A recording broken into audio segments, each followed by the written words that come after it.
As the years passed, Elias continued to write.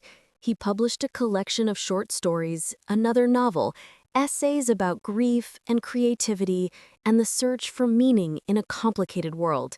He never forgot where he came from, the lighthouse, the years of struggle, the darkness he'd had to walk through to find light. He remained close to his father. Thomas thrived in his new life, becoming a fixture in the coastal town's gardening community, mentoring younger people who were learning to grow things. The two of them talked regularly, visited often, and had built the kind of relationship Elias had always wanted: honest, loving, built on mutual respect and understanding. Margaret continued running her bookstore, though Elias took on more responsibility there, eventually becoming her business partner. They created a space for emerging writers, hosting readings and workshops, creating the kind of community that had once saved Elias. On the 5th anniversary of leaving the lighthouse, Elias and his father made a pilgrimage back to that cliff. The lighthouse still stood, still sent its beam across the dark water each night.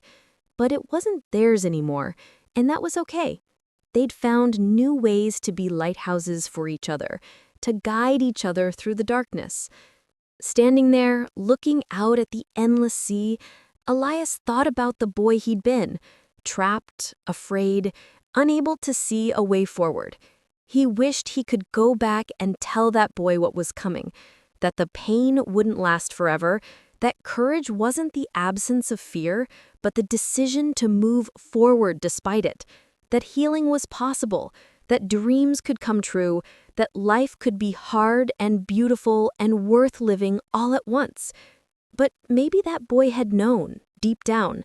Maybe every time he stood on this cliff and looked at the horizon, imagining what lay beyond, he was already becoming the man he needed to be. Maybe the journey had started long before he'd realized it. So here we are, at the end of this story. But it's not really an ending, is it? It's just a stopping point, a moment to pause and reflect before the story continues, as all our stories do, into the unknown future. Elias's journey teaches us something essential about being human, that we're all works in progress, that transformation is always possible, that the cages we live in are often of our own making, and therefore we have the power to unlock them. It teaches us that pain and struggle aren't punishments, but teachers if we're willing to learn from them. That grief doesn't have to define us forever. That the relationships that wound us can also heal us if we're brave enough to do the work. Most importantly, it teaches us that it's never too late. Not to start over, not to forgive, not to become who you were meant to be.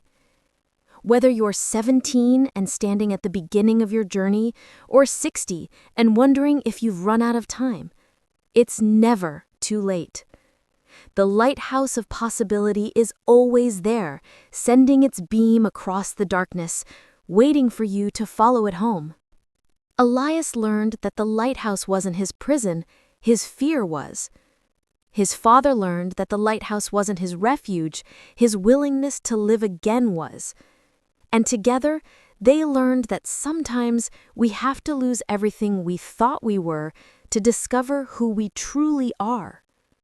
So if you're standing at the edge of your own cliff tonight, staring out at the vast unknown, wondering if you have the courage to leap, know this: you do. You have everything you need within you. The journey will be hard, harder than you imagine. You'll doubt yourself. You'll want to turn back. You'll wonder if you made a mistake. But keep going. Keep showing up. Keep putting one foot in front of the other even when you can't see the path ahead. Because on the other side of that fear, that struggle, that impossible seeming journey, there's a life waiting for you. Your life, the one you were meant to live.